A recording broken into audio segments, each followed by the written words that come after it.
I hate theater. Well, it's so disappointing, isn't it?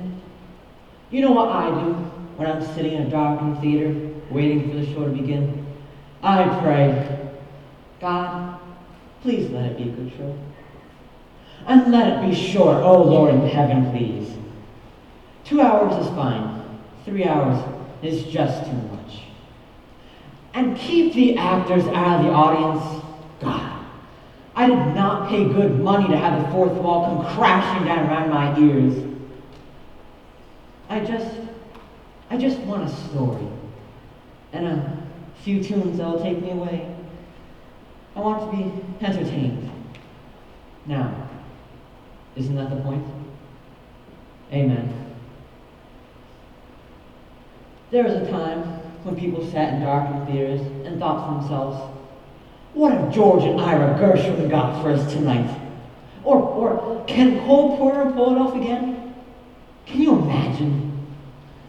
Now it's, please Elton John, must we continue with this charade? It used to be, sitting there in the dark, you knew you would be taken to a world full of music, color, and glamour, and you would think to yourself, my God, when are they going to bring up lights? Oh, how things have changed. Hello, how are we today? I'm feeling a little blue myself. You know, a little anxious for no particular reason.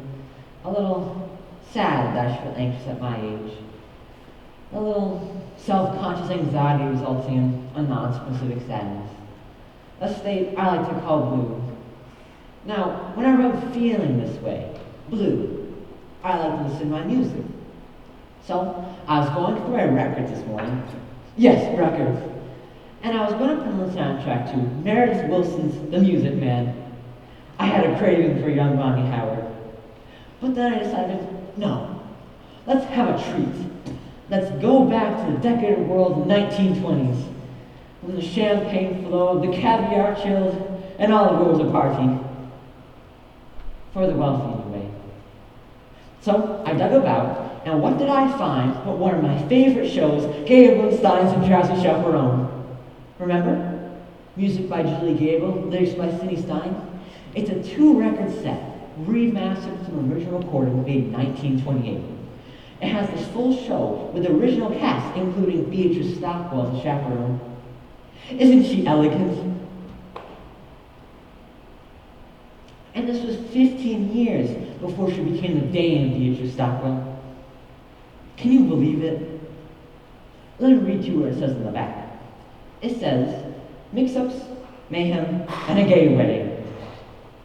Well, of course, the phrase gay wedding has a different meaning now, but back then it just meant fun. And that's just what this show is. Fun. Would you indulge me? Would you let me play the record for you? Oh, I was hoping you would say yes.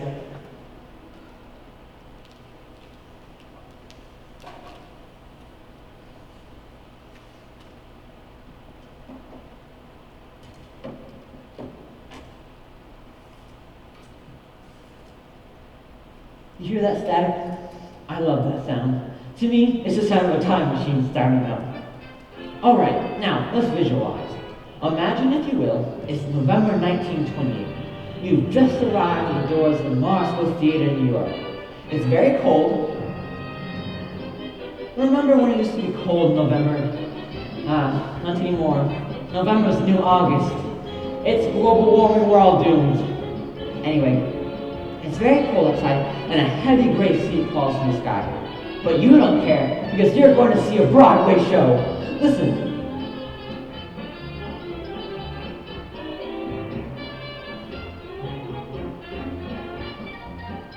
Isn't it wonderful? It helps you close your eyes, of course.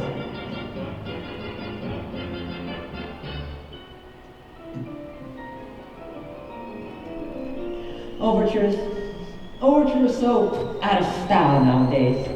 I miss them. The music's way of welcoming you. Hello, the music will be served shortly, but in the meantime, would you like an appetizer? That's one overtures, musical appetizer, poo-poo platter of tunes, if you will.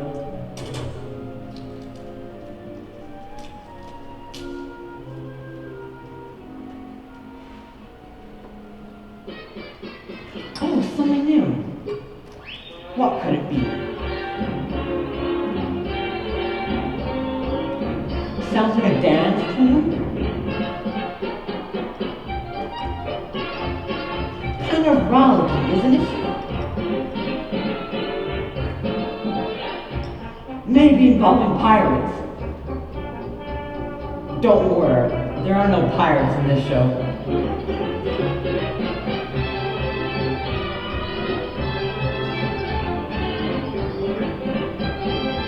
Here it comes.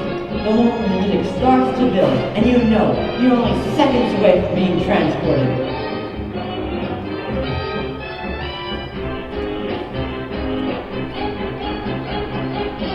And the curtain's going up. Oh, I can't wait.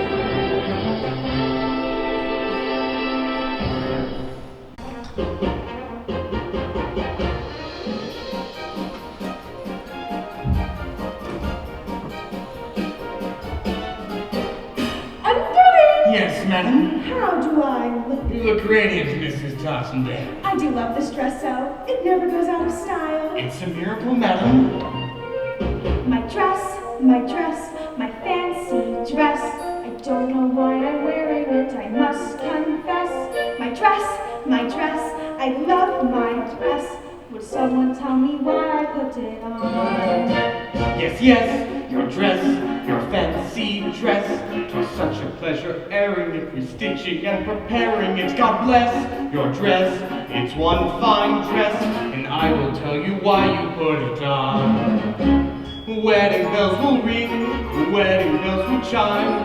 Madam, you're the hostess and it's happy wedding time. Wedding bells will ding, wedding bells will gong. Wedding bells will ding-a-ling and we will ding along. Dress, fancy dress, everybody put it on.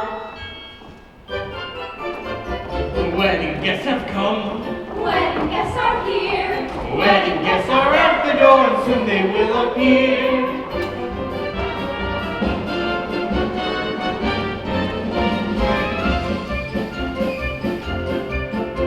I'm Robert, the bridegroom, I'm here to marry Janet. That star of Belgic smiling soon I love a lot. I'm George, that's George, the best man, George. I'm honored to be doing what a best man ought. Ah, Mrs. Totnell, no, don't worry, I have this whole wedding planned out, see? The key is organization. Each string represents a task yet to be completed. You're the musicians, you're the florist, hook the minister. This whole wedding's going around like clockwork. Oh, is there going to be a wedding?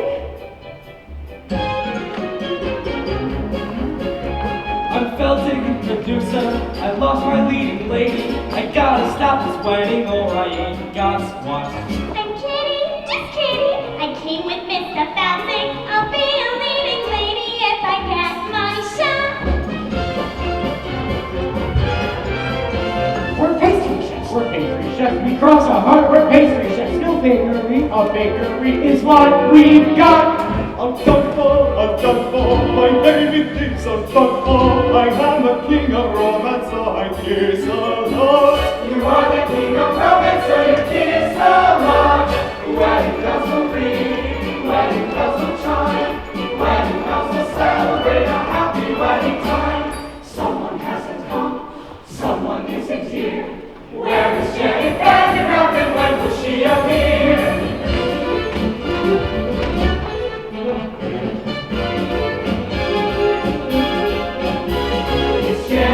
It's Janet Vanderbilt.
losing my mind, and after I lose my tricks, the aviatrix, I gotta fly. I'll see you when they tie the knots. Already, hooray, diddly.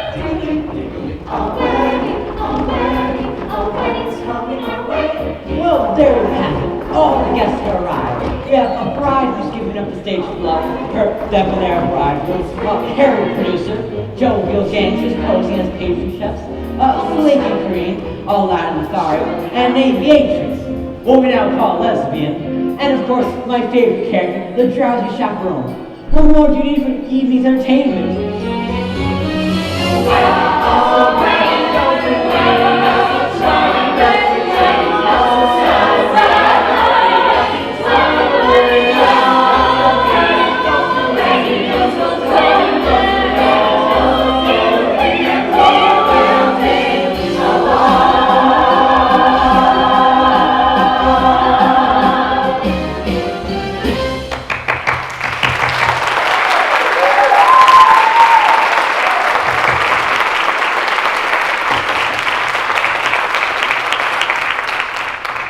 Wasn't that wonderful? And we will ding along. I don't even know what that means.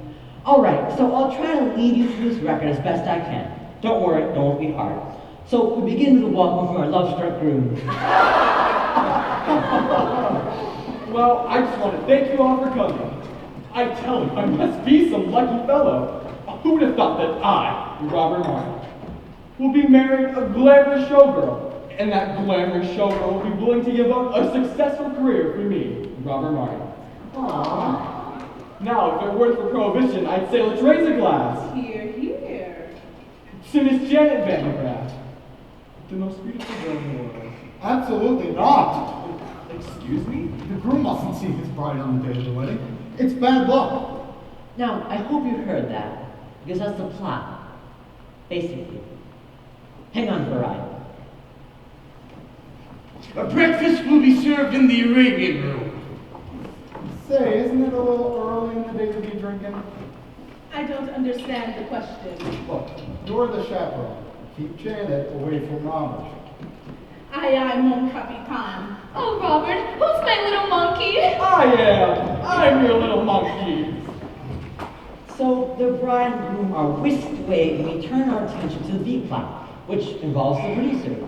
Mr. Bouncing! Getting married and leaving show business. Mr. Bouncing! Doesn't she know I got obligations? Mr. Bouncing, I can be a leading lady. You said it yourself, I'm useless in the chorus. Kitty, for the last time, you ain't got what it takes. But I've been taking lessons. Singing, acting, ballet. Ballet. Yeah, I'm pretty good too. Last week I auditioned for Sunny Lake. A little annotation, Kitty and Felsick were a couple in real life, Jack and Sadie Adler. Now, this is a very familiar comic construct, a stupid woman and her long-suffering companion. Well, she appears that way, but in the end, she does something so clever, it makes us all wonder it was all but an act. The irony here is that Sadie actually was quite stupid. Jack had to explain all the jokes to her, apparently. But still, she had a wonderful career on the stage. See, theater was the only place stupid people could earn a decent living. This was before television, of course. Kitty, I don't have time for this. Appetit for Mr. Felton? Not now. How about a nice profiterole? Boys, I'm not hungry. Then perhaps we could give you something to chew on. Perhaps something that ain't food. What? Well, your confusion is to be expected. Although we stand here before you in the guise of innocent pastry chefs, we are also And primarily, employees of a certain individual A certain individual? who just happens to be the largest investor in Felsick's Follies. He sent us here as pastry chefs, to express his concern about Miss Vandergraft's impending nuptials. specifically, That if she gets married and leaves the show, then there ain't no show. Say, do I know no, you don't. you? Have you ever spent any time in Toledo? Have you ever spent any time in a coma? No. But I have a cousin in Seattle. Kitty, boys, you can tell your boss that this wedding is never gonna happen. You have my word. We'll take your word, all right. But to go back on that wood would be a recipe for disaster. Now I do hope that we have made ourselves perfectly a plan. One can only hope. You just gotta be kidding me. A trifle much? Don't talk with me. Boys, you can drop the pastry chef routine. But alas, we cannot.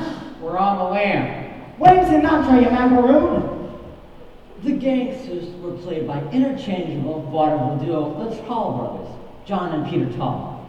Now, they are born Abraham, but were renamed at Alice Island by a sarcastic immigration official. They were an early example of a typical Broadway gangster, full of wordplay and stylized movements. Not very intimidating, unless you find dancers intimidating, which I do. But for reasons not appropriate for the situation. Ah, well, we'll leave the matter in your hands, Mr. Felting. But in the meantime, feel free to browse the dessert carousel. Yeah, try the Toledo surprise. It's to die for!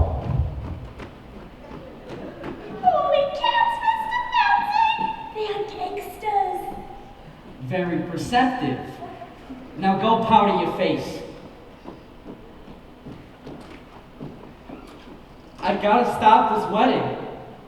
But how? Oh Lord in heaven, how?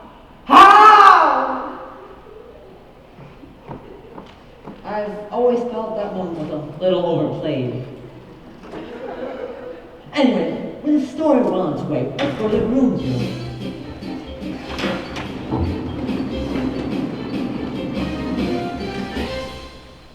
Hey there, handsome.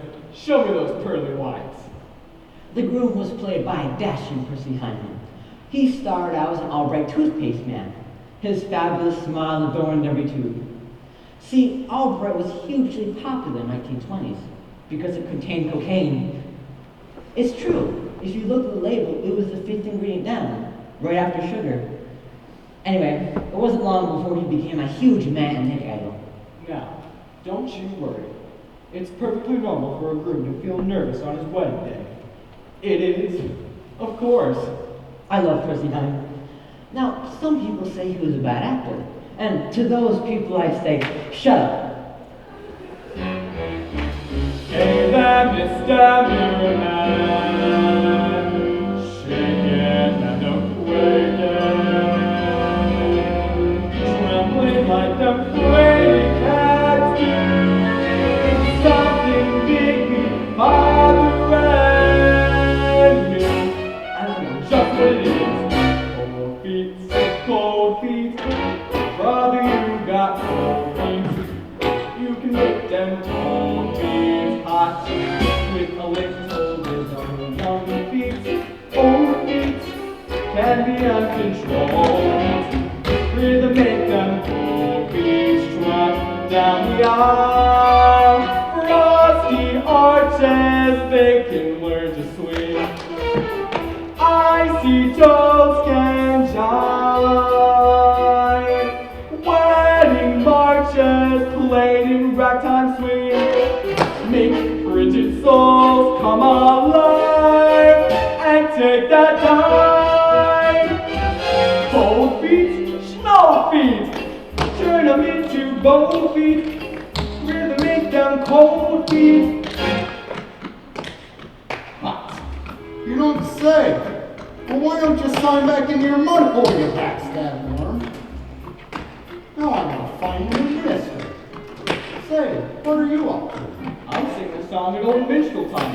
A Dixie Remington for wedding day jitters. Jitters? You got jitters. You got the easy part of the wedding. I still have to find rice, boutonnieres, and a minister. I have the weight of the wedding on my shoulders. Sounds like you got cold feet. What do I got? Cold feet. What do I want? Cold feet. What do I do? Cold feet? No! Make cold feet.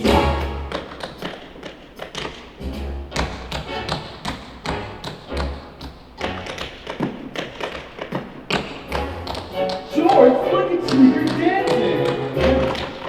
I am.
pizza.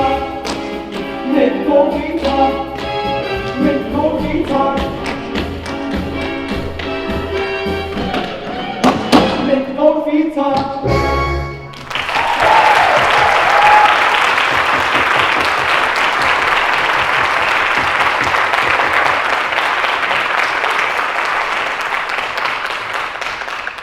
Now, Percy Hine was a wonderful performer. I like to think of him panting and sweating after a long dance routine. He's still alive, you know. I saw him in News recently, celebrating his 100th birthday. To say that the past years had taken a toll on him would be a grotesque understatement. They wheeled him out, and he had that wide-eyed expression of pain and confusion that God reserves for the very, very old in their birthdays. You know, the one that says, "Who are you? Who am I? And why is this cake on fire?" You know what I'm talking about. Anyway. That's enough of that dancing around like a fool. Sorry, George. I was just trying to calm my nerves. It is my wedding day after all. Well, you could have snapped an ankle. Tap dancing is too dangerous.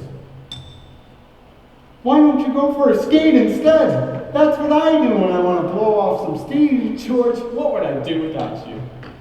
Oh, wait. No, what was I thinking? You can't go out like that. You might see Janet. Why don't you take your glasses off? George, you think of everything. Just looking out for you, my boy. And remember, no more tap dancing.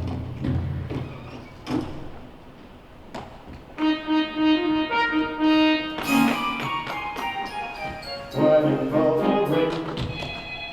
Just ignore it. Wedding bells will chime. It does this occasionally. Wedding bells will celebrate. It rings. It will stop soon. Just ignore it. What? What do you want? Hello, you have reached my answering machine. Leave a short message after the tone, and I'll call you back at my convenience. Well, that's it. The moment is ruined. Thank you. Thank you, life. Single cell phone goes off in a theater. God, I hate that. Hello, what are you doing? Oh, I'm at the theater, ruining the moment. How about you? Oh, I couldn't get out tonight, so I thought I'd ruin the moment by proxy. Sorry, let's just shake that off. Let's go back in our minds to 1928. They didn't have cell phones back in 1928, but I'm sure they had something for the ruining of moments. Bugles or something. Happy wedding time!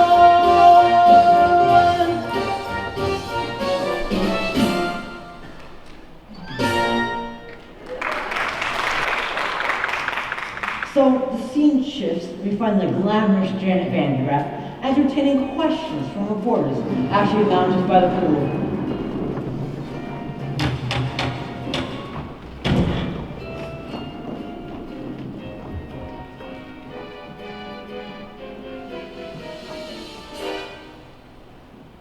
Miss Vandegraff, is it true you're giving up a successful career on the stage to marry a man you hardly know? Yes, Robert and I met on the Lido deck of the Ile de France. He was amusing me with stories of his father's oil interests.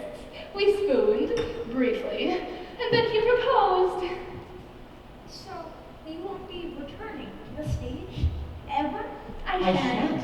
You shan't. I shan't. Can we quote you on that? Of course. One more question? Yes? Why in the world would anyone ever put olives in a Gibson? I have a question. How can you give up the footlights when you know very well you got grease paint in your veins? Victor, please. Janet, please, I'm begging you. Dump the mug. Stay with the Follies. I'll give you anything you want. Fine, I'll put your name above mine on the marquee. Oh, Victor, if you think this is about vanity, you couldn't be more wrong. I don't want to show off no more. I don't want to sing tunes no more. I don't want to ride moves no more. I don't want to show off. I don't want to wear this no more. Play the saucy Swiss Miss no more. Below my signature no more. I don't want to show off. Janet, please! Don't try to control me. I've made up my mind, and that's it. I quit. I'm leaving it all behind. I don't want to be cute no more. Make the gentleman hoot no more. I don't want to wear fruit no more. I don't want to show off. She don't want to show off no more. Not me. Page 3.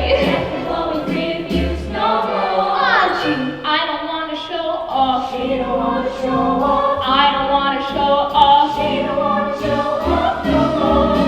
Off no more. Not me. We.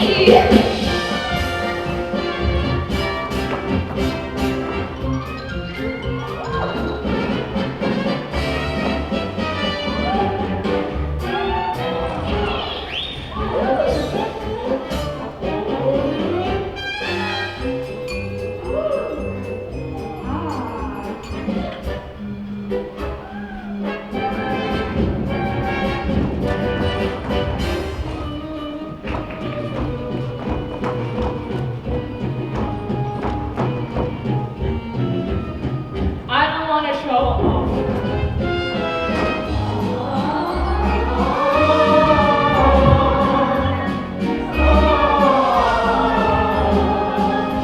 She don't want to show off, don't want to show off no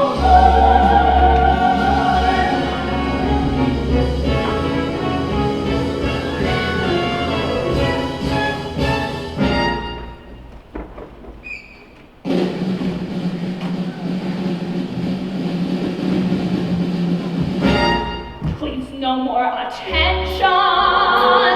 I've counted to 10,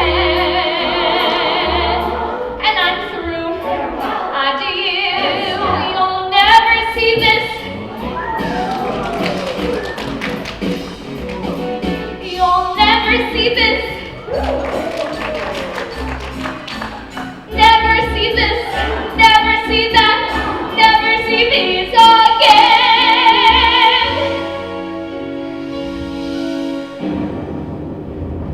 I don't wanna change keys no more. I don't wanna strip tease no more. I don't wanna say cheese no more. I don't care if you scoff. I don't wanna be cheered no more. Praise no more. Grab no more. Touch no more. Love no more. I don't wanna show off. I don't wanna show off. I don't wanna show off.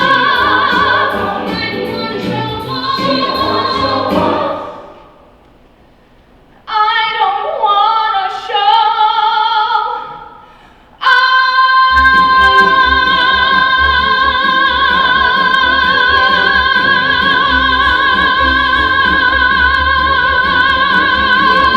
No more.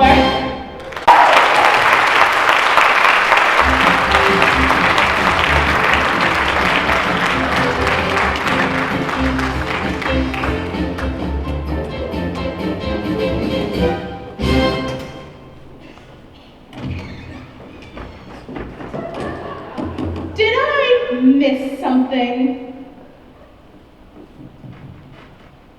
Well, Mr. Felton, it is very painfully obvious that Miss Vandergraff has no desire to continue her life on the stage. Can't you see it's killing us all? Don't worry, boys. This ain't over yet. Yeah, I'm surprised she didn't do an encore. I don't wanna encore no more. Keep on shouting for more no more. Make the audience roar no more. I don't wanna show off.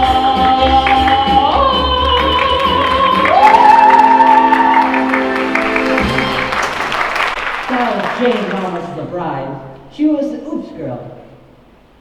Remember? Surely you remember the Oops girl. Don't you people read?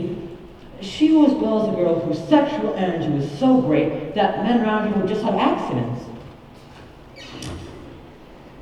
Spill their drinks, spill their cars in their trees, you know. And then she would go, oops. Oh, well, I'm not really doing it justice, but people just ate it up.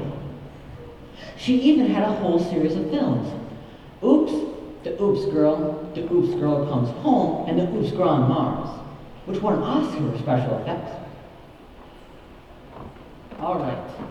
So begging and groveling didn't work. So on to plan B.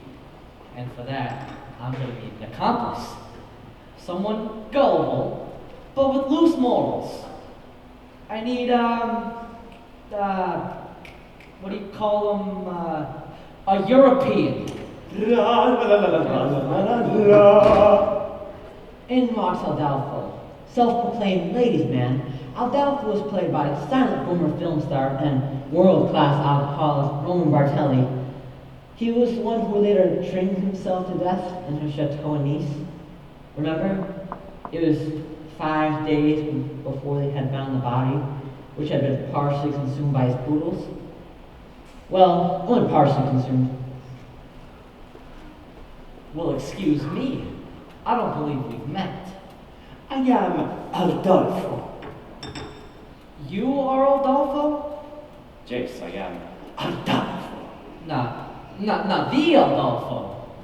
Yes, I am Aldolfo. That's funny. You don't look like a scoundrel. Yes. What?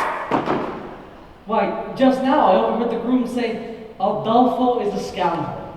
I just heard him say that.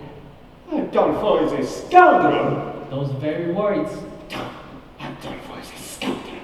It's like I'm hearing it again. This is outrageous. He's saying this to people, to beautiful ladies with breasts for making love.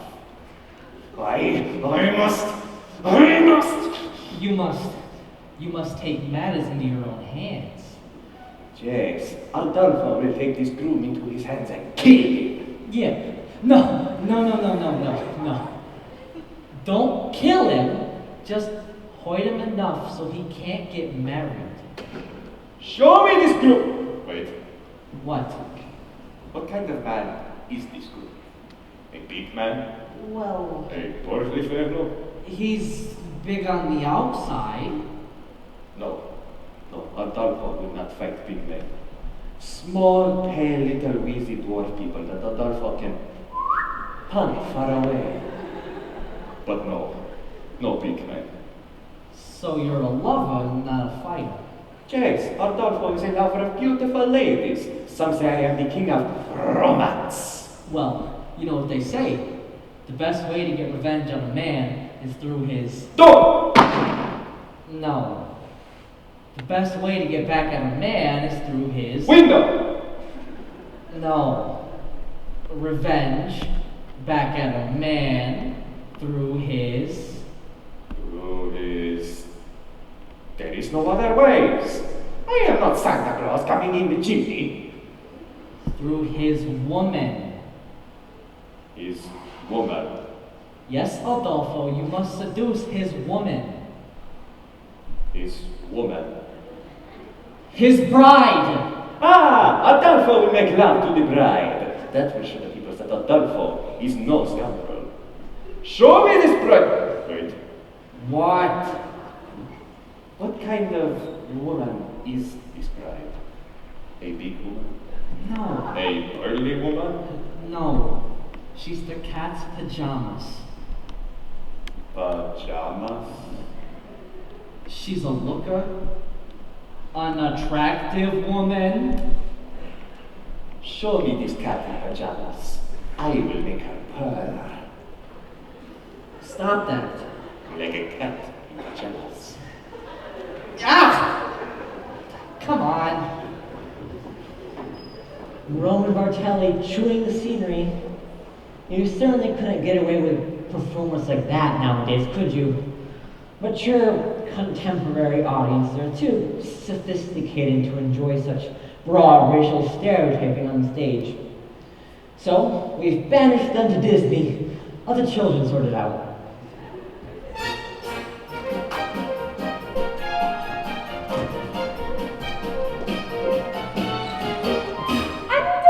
Yes, madam. The pastry chefs have been kind enough to provide the liquor for the party.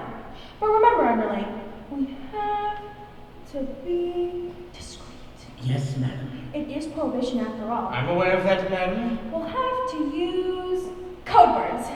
For instance, if someone asks for a glass of ice water, it means they want a glass of vodka. Have you got that? Yes, madam. Are you sure? Maybe you should write I it down. understand, madam. A glass of ice water is a glass of vodka. What's a glass of ice water? Vodka. Ice water? Vodka. Well, you see, that's settled then. One less thing to do. Underling. Yes, madam. Might I please have a glass of ice water? I found our meeting with the pastry chefs rather trying, and I would really enjoy a glass of refreshing ice water. Your ice water. That was pure vodka, you poop! Oh, I hate this scene. Well, now I do need a glass of ice water. Ice water? Yes, ice water. Are you going down? If only I were. You could see where this is going, can't you? It's really just a series of spit takes. Your ice water, madam. That was pure vodka, you poop! You know, in some ways, the Jelly Shop was quite progressive, having a Puerto Rican woman playing Janet Van de Graaff, for instance. Your ice water, madam. That was pure vodka, you poop! Yes, some elements were quite progressive, while others were stale in 1928. You know what? I'm going to skip ahead.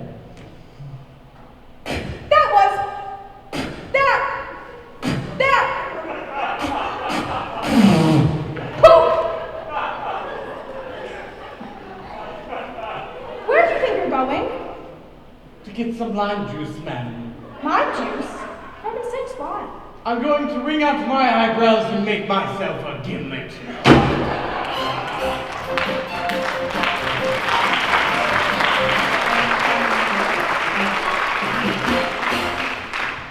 Now, you may be asking yourself, well, what was that routine during the show? Well, it's quite simple. There's a song coming up, and they needed time to allow for the set change. It's mechanics. It's like pornography. Now let me explain what I meant by that. In pornography, the story is simplistic. How do I pay for this pizza? Being a classic example. All that I'm saying is, like in a musical, the story only exists to connect the longer, more engaging production numbers. What? Well, what kind of world do we live in where man can't discuss the similarities between pornography and musical theater?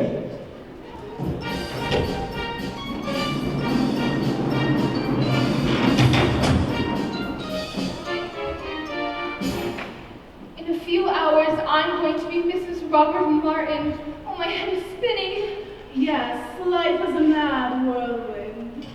Now, this is a very interesting scene. This is the only time in the show that Jane Roberts and Beatrice Stockwell are alone together on stage. Jane Roberts being an emerging star, while Beatrice Stockwell is already well established and a force to contend with. I'm so full of apprehension, but I suppose that's normal considering the circumstances. Have you ever been married, Chaperone? Oh, no. I drink for pleasure, not necessity. Your ice water, madam. I'm afraid you've eaten all the olives. Have you ever been married, Underling? Oh, heavens, no. If I were to serve a woman, I'd rather be paid for my efforts. Oh, you too. I know it must seem crazy to give up a successful career to marry a man I hardly know. But somehow, for some reason, when I look into his eyes, his big monkey eyes, oh gee, I get all woozy. And that's love, isn't it? Not necessarily. The wooziness could mean a number of things. I mean, I'm woozy right now, and I'm certainly not in love. Beatrice Stockwell was famous for her rousing anthems. She entertained and inspired the troops in every major world conflict, up to and including the Falklands War. Now, by that time, her anthems didn't so much as rouse as stupefy. Still, she demanded a rousing anthem in every show she ever did, even if it wasn't appropriate. But you just couldn't say no to her. That's star power. Really, you're not being the least bit helpful. Couldn't you at least allay my fears with a few choice words of inspiration? Inspiration? Really, Dee, that's not my forte. Yes, but if you... As we stumble along on life's funny journey, as we stumble along into the blue, we look here and we look there, seeking answers anywhere, never sure where to turn or what to do.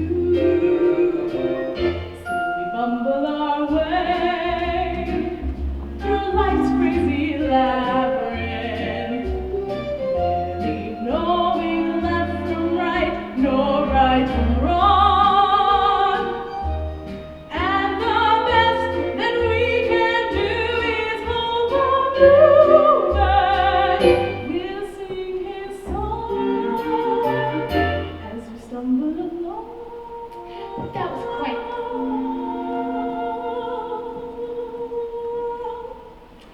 That was quite nice, Chaperone, but I don't see how it pertains to my situation. Oh, let me explain. Oh, really? That's not necessary. I suppose I was... It's a dismal little world in which we live. You can give it all to you, nothing left to give. 7 overrated wonders, 7 underwhelming seas, 6 excruciating continents, Antarctica. Oh, please. Antarctica, oh please. Still, you mustn't let it lick your this planet, oh so bland. Keep your eyeball on the eyeball in your hand as we stumble along across life's crowded dance floor, as we push and we shove, we live and we learn. And when we finally leave the bar and we see that morning star, we'll pull our bootstraps up and homeward turn. Then we stumble away through dawn's blinding sunbeam, barely knowing left from right, nor left from wrong. But as long as we can hear that little bluebird bury our song as we stumble along, as we stumble, bumble, bumble, palumble, as we stumble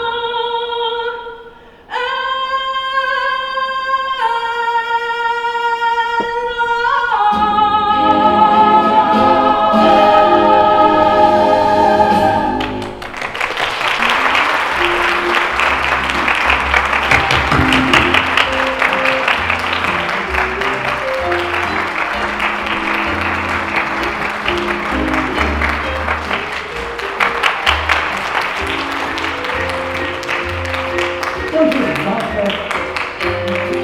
Basically, she sings a rousing anthem about alcoholism. But that's what I love about her. She just does her own thing when she wants, regardless of the needs or concerns of others. My mother was like that. That was quite inspiring, Chaperone. But I'm still conflicted. Oh, please, just tell me, is Robert the man for me? My dear, that's something you'll have to decide for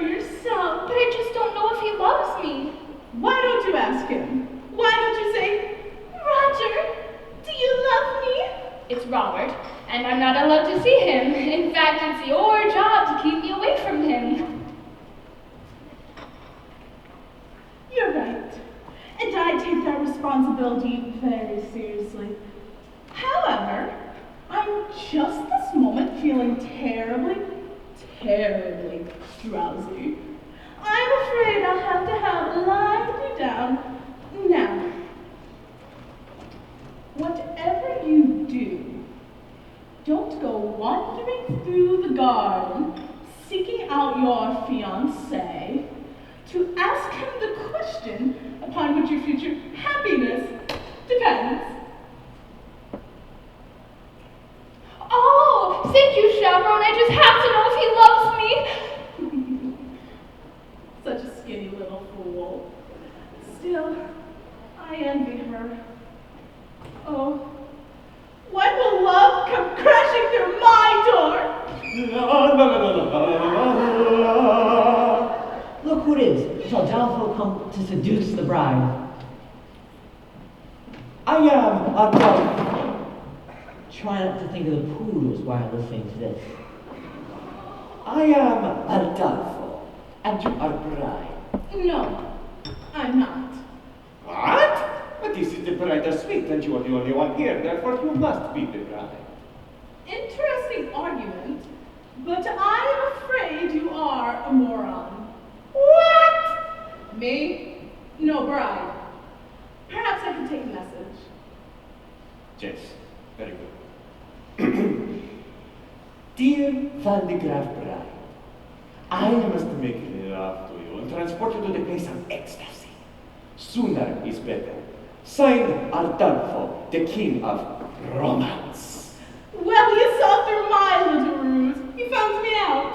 Ah, so you are the bride. Apparently. Yes! Take me, old doll face. No, not Adolphus, Adolfo. You must remember my name for when we are making love and you're screaming. If you say the wrong thing, it will spoil everything. How can I make you remember?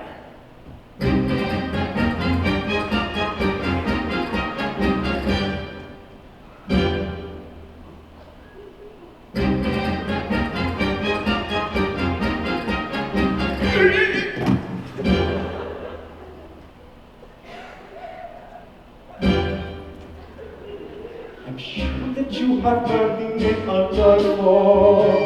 A lady's man who wins a king Adolfo. Lovely miss, I am the same Adolfo. I introduce myself, I am Adolfo. Nice to meet you. Shall we? Not so fast. So just in case you didn't hear Adolfo, I'll try to make it very clear, Adolfo. The lovely ladies always cheer Adolfo. I shall repeat myself, I am Adolfo. Understood. I can sing it high, I can sing it low, Adolfo. I can sing it very fast, I can sing it very slowly. I do it now, but it will take hours. Now let's see if you can remember my name. I'll give it a shot. So who's the fellow that you see? Adolfo. And how should you refer to me? Adolfo. And who is it that'll always be? Adolfo. Now sing it proudly. You are Adolfo. Now, let me spell it out for you. For all you lovely ladies out there who didn't hear me for some reason, maybe you were hard of hearing or something, I don't know.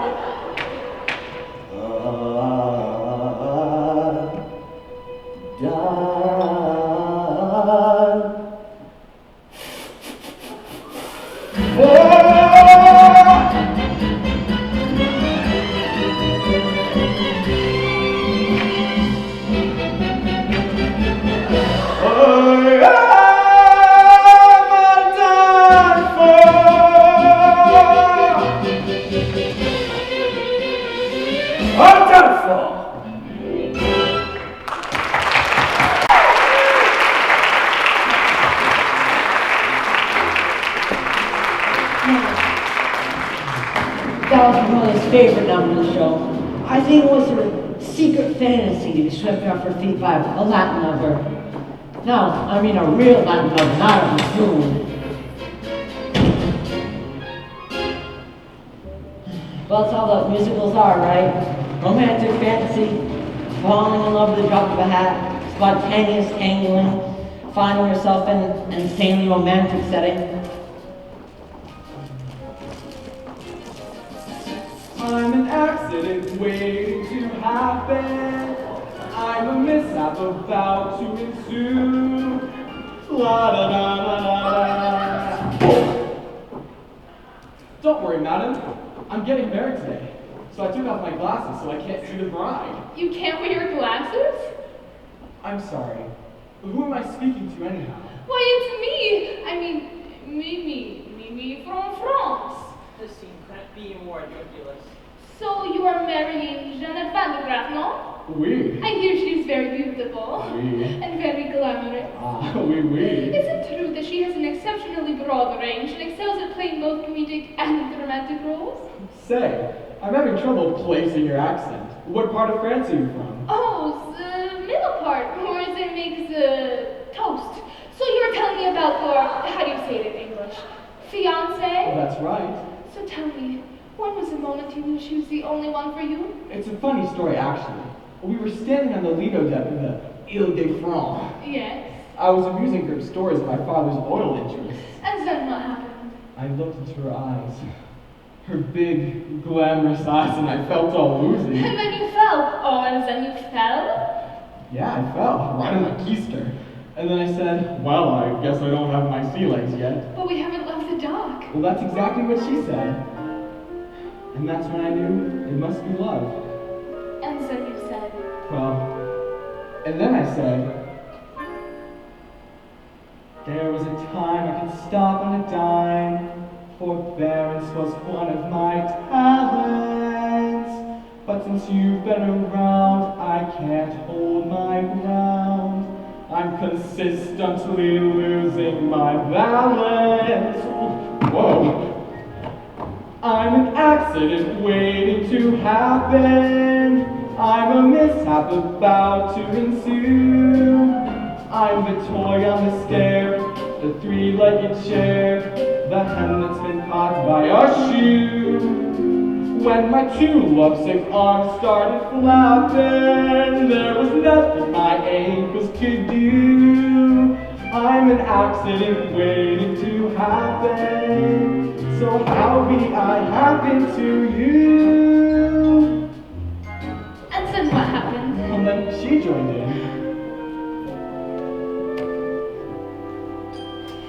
When men say I'm sweet and they fall at my feet, my heart doesn't beat any faster.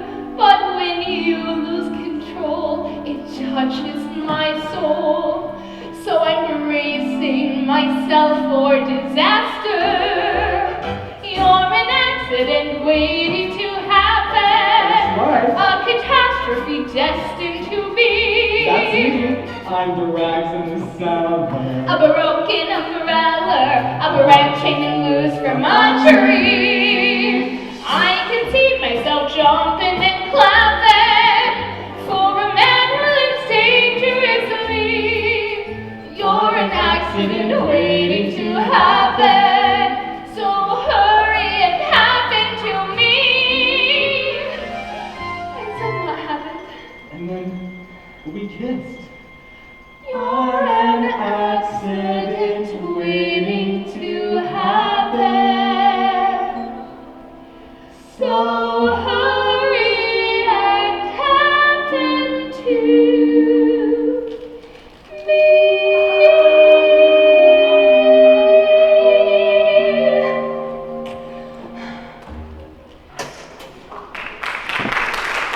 Wait!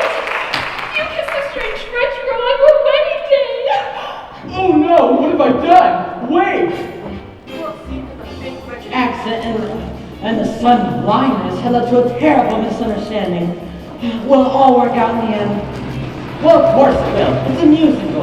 Everything always works out in musicals. Unlike real life where nothing ever works out and the only people who burst into song and dance are the hopelessly deranged.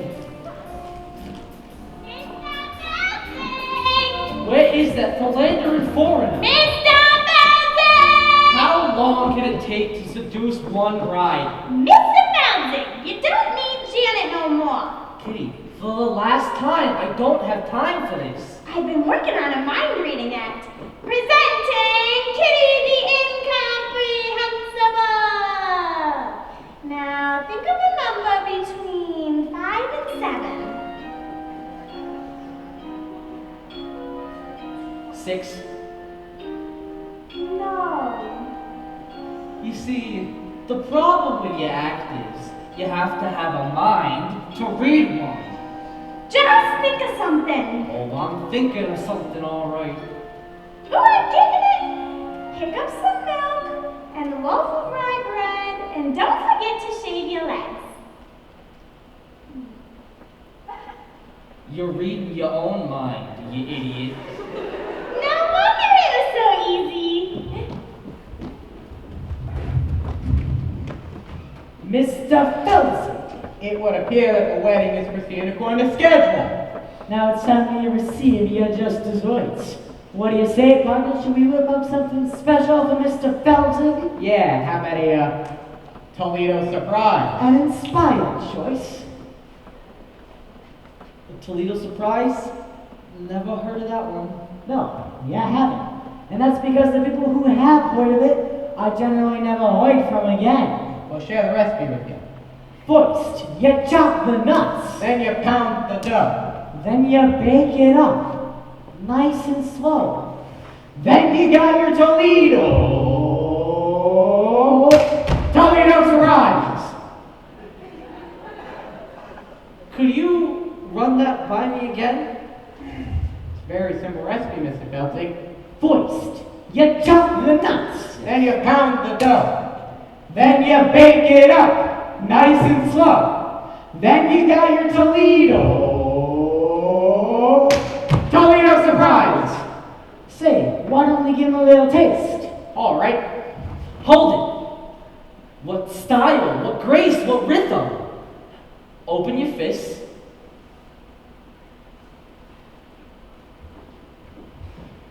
Now, shake them. And give me that recipe one more time. Da da da da da, go! Chop the nuts, pound the dough, bake it up Front. nice and slow. Then you got a Toledo surprise. Now sell it. Hit the beach, peel the skin, mush it up, throw it in. That's the taste of Toledo surprise. First you beat it up, then you sweet it up. When you heat it up, if it tries to rise, don't let it intercept.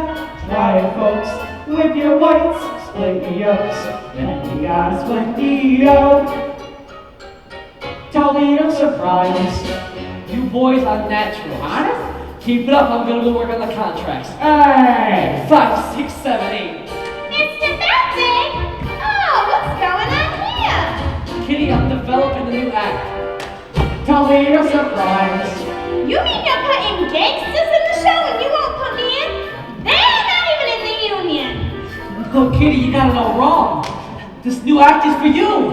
They're your backup dancers. Go on, try them on for size. Backup dancers? Holy cats! What that hot Toledo does to my libido. Good, yes, indeed, sugary yum yum. Surprise! Squeeze the cream, grease the pan, lift the spoon, lift the flan, makes your boss your tuxedo.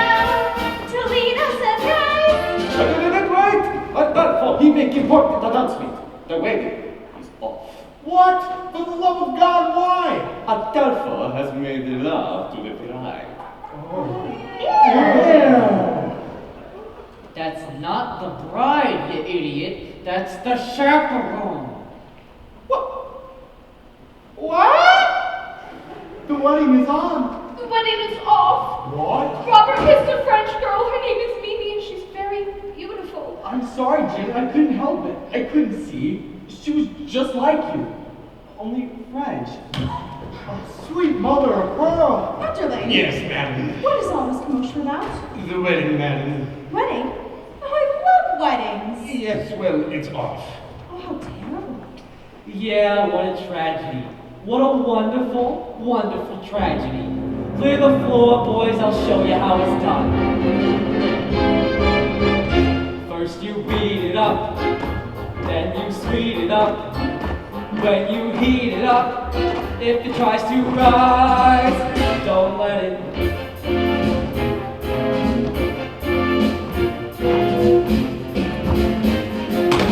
Toledo surprise. Surprise? Wait until it's ready. Surprise? Wait until it's ready. Surprise? Wait until it's ready. Now it's looking ready. Surprise! You got it! Makes me twitch, makes me shake. This dessert takes the cake. Hits me like a torpedo. Toledo surprise! Surprise! Shipwreck! Surprise!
Yes, but the tune is so infectious. This is the saddest day of my life! Janet, wait!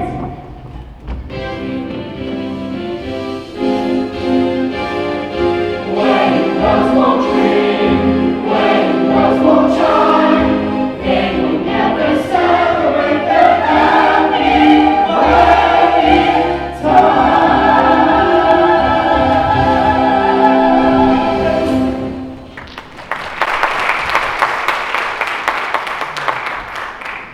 And that's that. The curtain falls and then starts intermission. Well, it would if we were actually sitting in the Moscow Theater watching the Drowsy Chaperone, which of course we're not. I hate intermissions. They ruin the magic, you know? They yank you back to reality. One moment you're lost in a glamorous world of music and romance, and then, bang, you're surrounded by tourists, crinkling candy wrappers and natterings about the lack of women's restrooms. It's just cruel.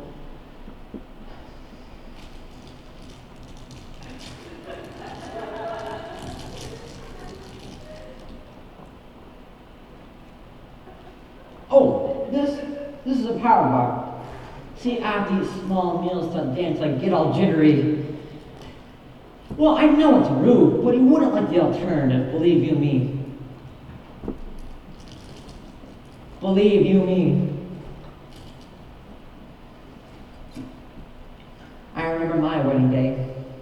I didn't eat breakfast that morning, and the ceremony wasn't until 4 in the afternoon.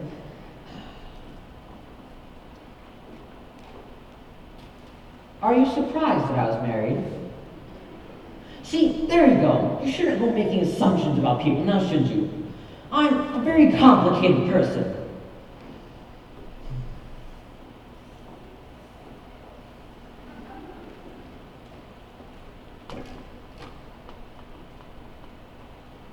I have to pee. Don't worry, I'll be quick, I promise. In the meantime, you can listen to the beginning of Act 2.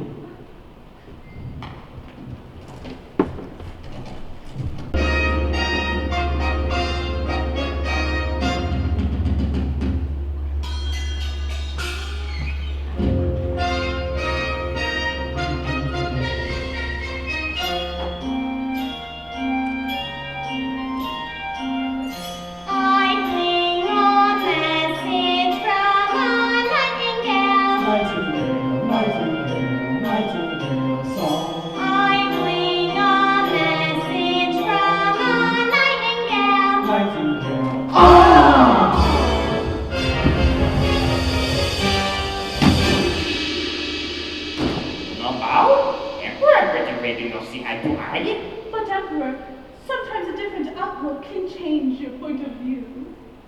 What? Precisely. What? Is it about the Asians that fascinates Caucasians?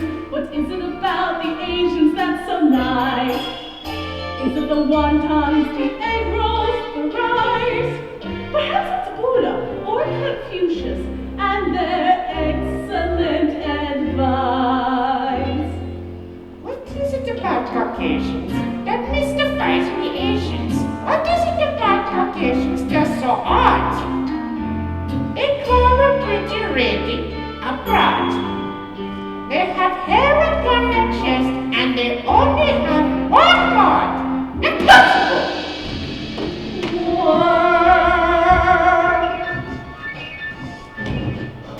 Sorry, that song is not from the Drowsy Chaperone. That's from another musical entirely. I have a woman who comes in once a month. Can you say that? I have a woman? Anyway, she comes in and cleans the things I absolutely refuse to clean. Now, she's very good, but she has an annoying habit of putting my records away, and in the wrong sleeves. Even though I tell her, no touch records, Carmilla, no touch records. I suppose if I spoke to her in complete sentences, she would stop touching my records.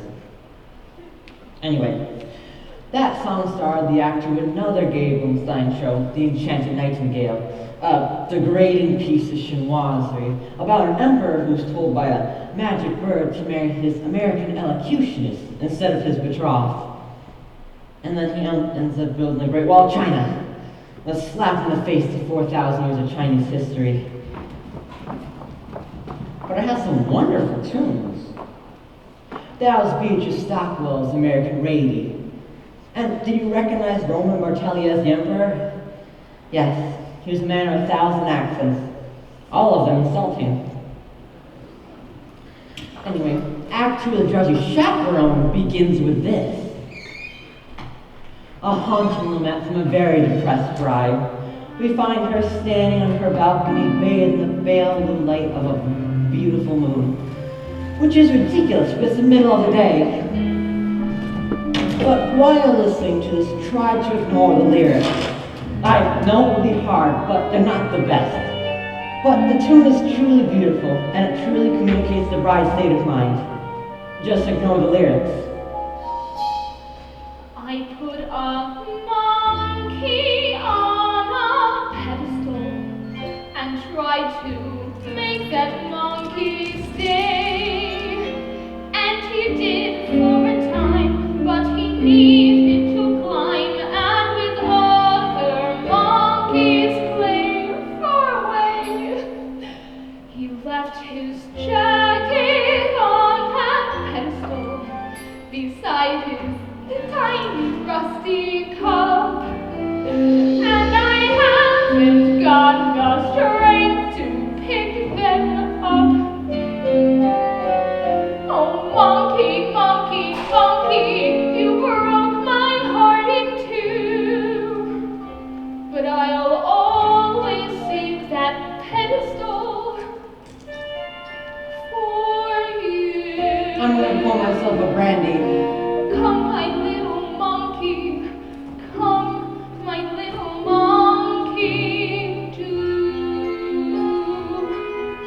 the tune is beautiful.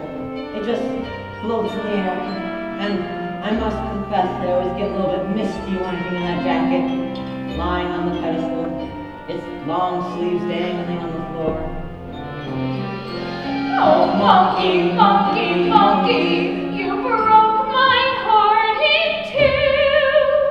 But I'll always save that pedestal for you.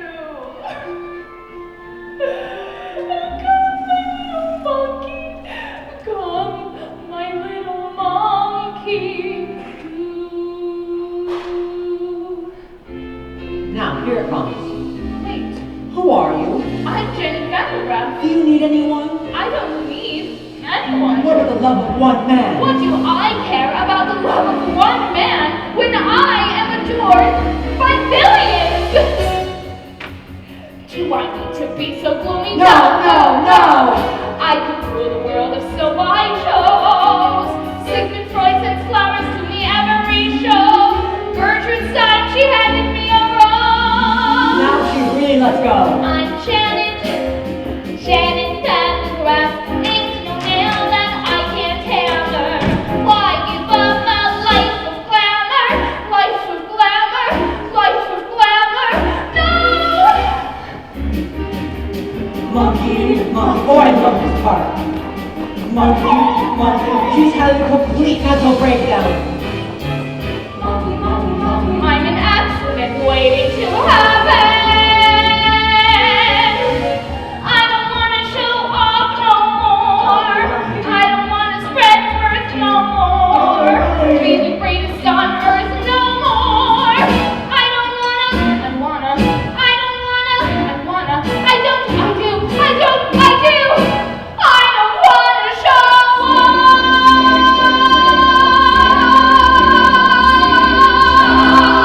And I say sure, Janet, future is secure, Janet, millions will do just fine.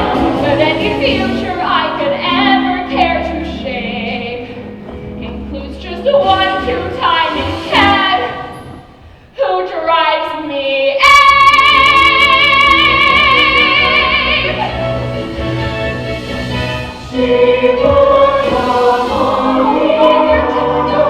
What a fool I've been. I know now that I love you. But I promised always. I love you, monkey. But is love enough? Is love ever enough? That's the story of a monkey gone astray.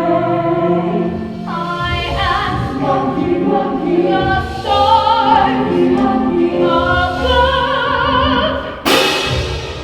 Is it the monkey or my pedestal?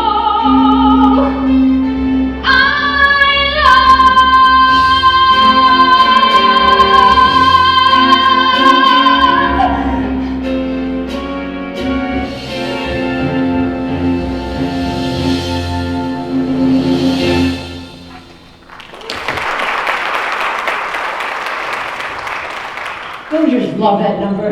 It has everything. A little Busby Berkeley, a little Jane Goodall. But that's just another thing about musicals in general. When a character's in crisis, they sing and they dance, which is so much more interesting than just whining about it.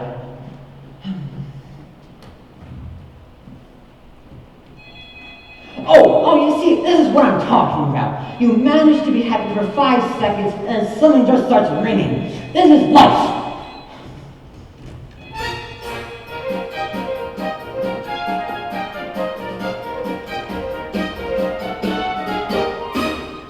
What a beautiful day for a wedding. Shall I have the pews removed now, or would you prefer I wait until morning? Now, I'm going to stop the record here, because I don't want this number ruined by a ringing telephone. Here, we have two vaudeville performers who have slipped through the cracks of time. They are Noel Fitzpatrick and Ukulele Lil. I don't know anything about them. I suppose Ukulele Lil played the ukulele, but she doesn't in this show. Actually, I tried to find out more about her. I went through all my books, and I even tried the internet. But all my searches ended with Tiny Tim's autopsy photographs. Anyway, they're both very troubling. Why would we have the pews removed? The bride has called off the wedding, madam. Oh, underling, never listen to a bride on her wedding day. Love is a very complex emotion, underling. Yes, madam. You can be very close to someone 1 minute, and the next 5 you just want to strangle them. Do you understand? I'm familiar with the urge to strangle. Yes. You see? That's just the nature of love. Love makes lovers worry, love makes lovers fret. But here's a fact on which we can depend. Just like long ago when Romeo loved Juliet, love is always lovely in the end. Madam, Romeo and Juliet was a tragedy. I never read reviews. Love can start a quarrel, love can cause a din, but love has always been a trusty friend. 'Twas a happy fate for Hank VIII and Anne Boleyn. Love is always lovely in the end. But Anne Boleyn lost her head. Yes, she was in love. Love was good to Eve and Adam. Here we go again. And Samson and Delilah too. Good grief. May I pose a question, madam? Why, yes, of course. Why does nothing I say to you ever get through? Don't mind if I do.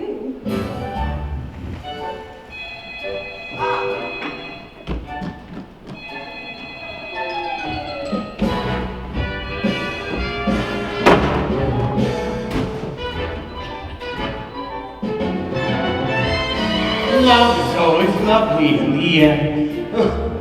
For that quick taxing, madam, would you excuse me as I get myself some iced water? Love sneaks up behind you. Love drops from above. Love would never consciously offend. Love has certainly been kind to me and my true love. Love is always lovely in the end. But your late husband was a brute. I don't mean him, you silly coot. Love is always lovely. Lovely, lovely, lovely. Love is always lovely in the end. Love is always lovely in the end.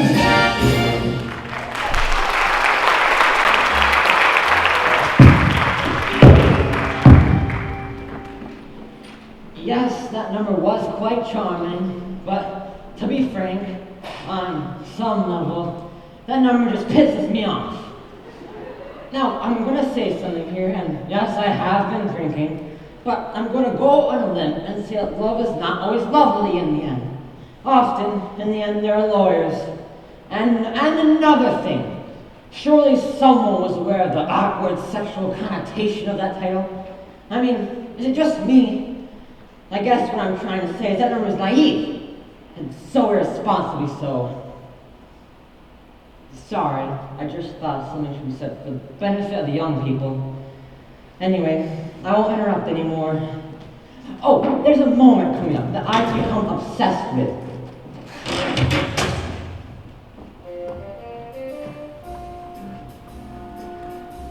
Oh, there you are, Chaperone. I'm in a terrible state. You certainly are. You can't go to the wedding looking like that. Oh, you poor dear. Haven't you heard? The wedding's been called off. Not your wedding. Mine. Oh, that reminds me. Might I borrow your veil? You're getting married? But to whom? Ah, beautiful lady with the perfect expression. You're marrying Aldolfo? I know it sounds surprising, but when I look into his eyes, those big, clumsy eyes, I get all drowsy. And that's love, isn't it? Yes, dear, that is love. Help me. There you are. All right, I'm putting my cards on the table. I got a weak heart. Can't take the pressure. If this goes on any longer, the old ticker's gonna get out. Now tell me, is there going to be a wedding or not? Yes, Thank the good Lord in heaven. Adolfo and Chaperone are getting married. What? There you are. I have wonderful news. There's going to be a wedding. Yes, we know. You know? Yes, we just heard. But who told you? I did. But how do you know? What difference does it make? Mrs. Cottondale and I are to be married in the garden at 7:30 this evening. What? What? Oh, yes. Congratulations to everyone. Say, what kind of cockamamie wedding is this? Everybody's getting married except the bride and the groom.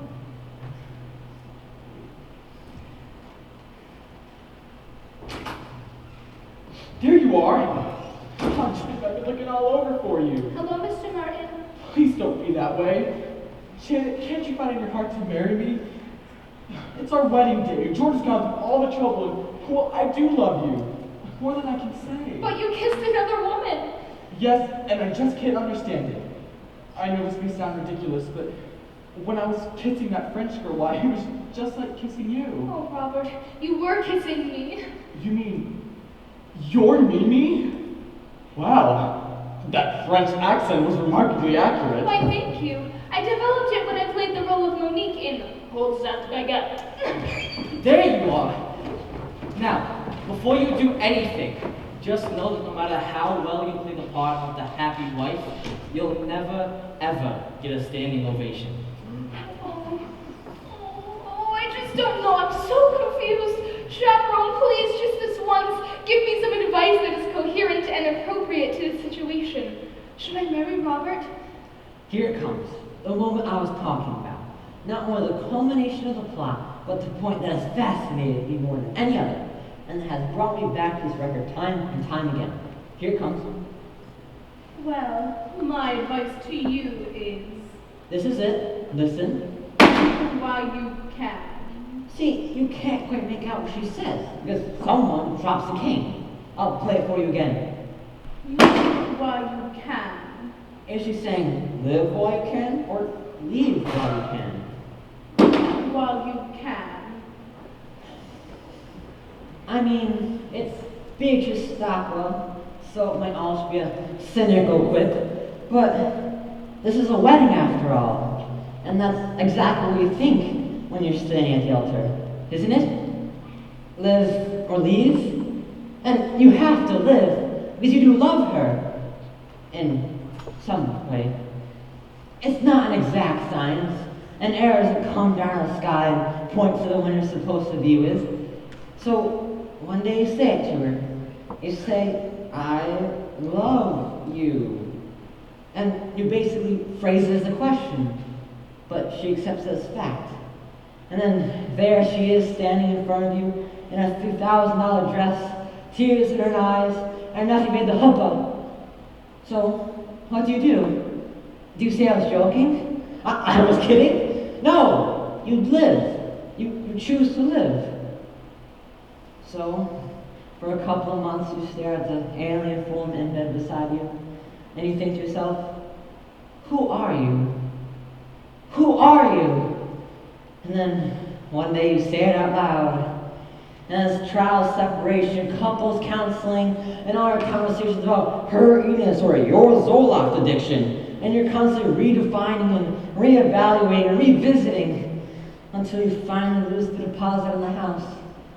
And your whole relationship ends on a particularly ugly note with your only copy of Gypsy set spinning through the air and smashing against the living room wall. But still, in the larger sense, in the broader sense, it's better to have lived than left, right?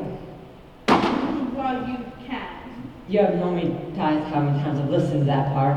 Oh, Chaperone, you certainly have a way with words. Robert, answer is yes, I will marry you. Wonderful! Wonderful! Well, Mr. Filty, it's looking like this wedding is a done deal. Now you're in trouble. And there's nothing you can do about it. Ah, but there is. I have found a replacement, a new leading lady. Presenting Kitty, the incomprehensible. Now, I want you to concentrate and show them how you can read my mind. My mind. Kitty, will you marry me? Holy cats, it's about to yes! Isn't she amazing? Well then, what are we waiting for? You ladies, go put on your frillies. We'll all get married in one big clump. At least that's how they do it in Utah. George, I don't know how you did it. 4 weddings in one day? I guess you're everyone's best man now. I am? Of Yes! I am! Hip hip hooray! He's George, the best man George. I'm honored to be doing what a best man ought. He's basking in the glory of a fight well fought. Wedding bells will ring, wedding bells will chime, wedding bells will celebrate a happy wedding time.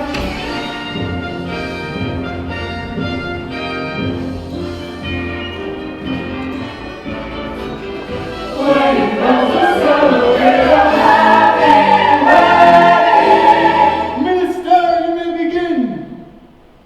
Oh no, I forgot the minister.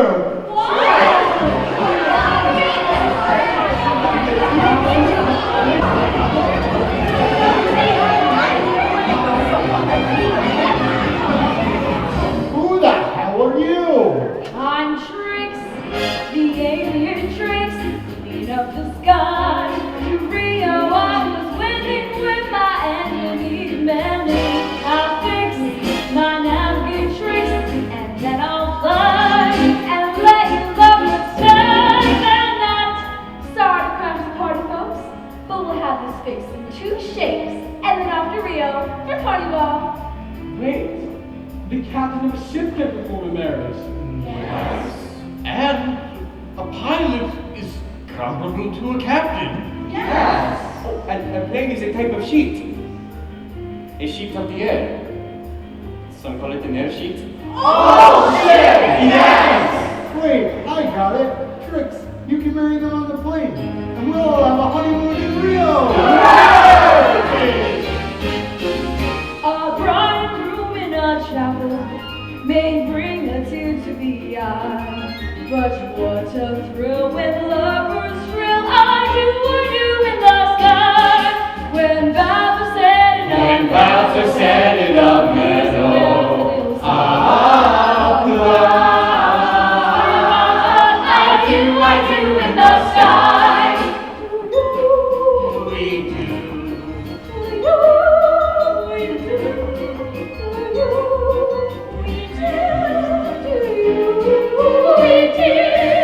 A bride and groom in a chapel may bring a tear to the eye. Rainbows bending before us and clouds begin to break by.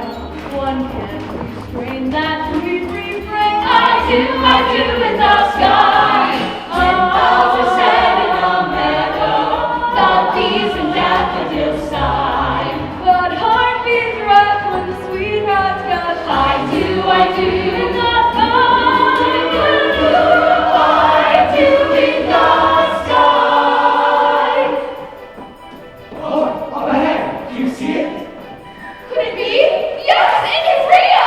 Well, hurry up, Trix. We've got some honeymooning to do. Then fly, then fly, then fly. It's such a thrill when lovers and clouds meandering by. One can't restrain that sweet refrain. I do.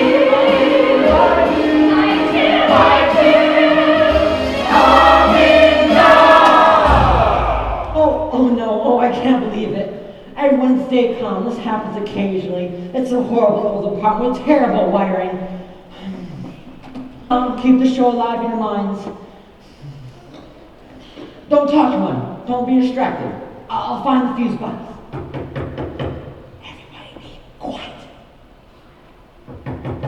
It's the super. Oh God. Hi. Hello. Your lights are out. Yes. Yeah, we had to shut the power off because we're replacing the breaker panel in the basement. Yes. So we replaced it, but when we shut the power off, the breakers in all the apartments tripped. Yes.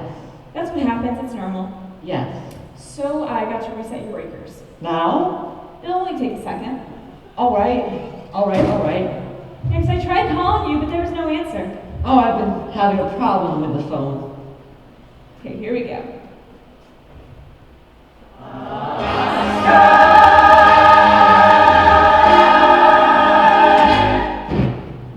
What was that? It was just a record. What kind of music is that? It was just music. It was a show. A musical. You like musicals? No. I love musicals. I go with my wife all the time. It's so impressive what they can do nowadays. Did you see Miss Saigon? They landed a helicopter on stage in that one. I've seen them all. I've seen Cats, Les Mis, Saturday Night Fever, but Okay, bye.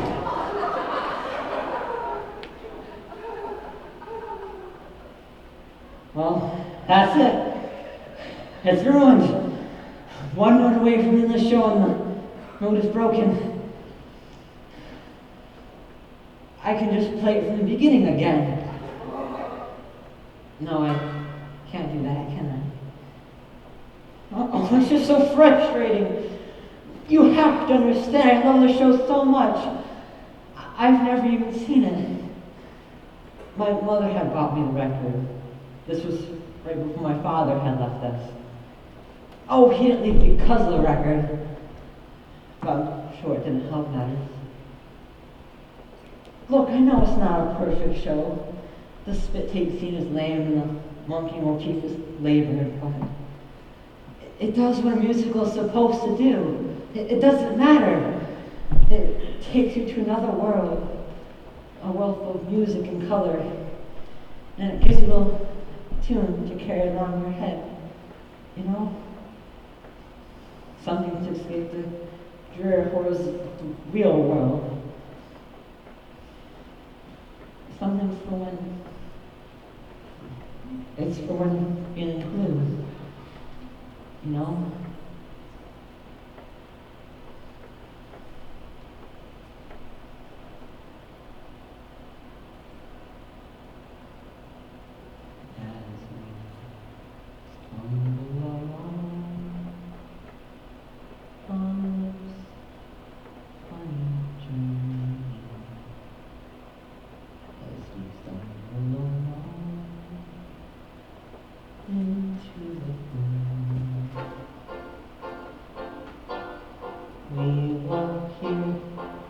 We look there, seeking answers anywhere, never sure where to turn or what I'm an accident waiting to happen.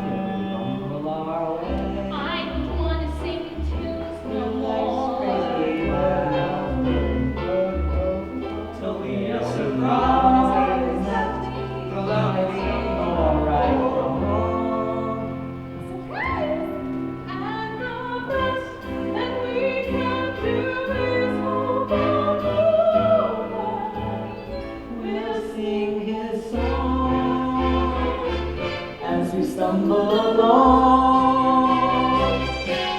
we fumble our way through life's crazy labyrinth.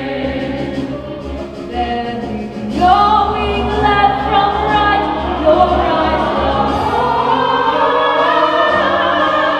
The best that we can do is hope on. We'll sing his song.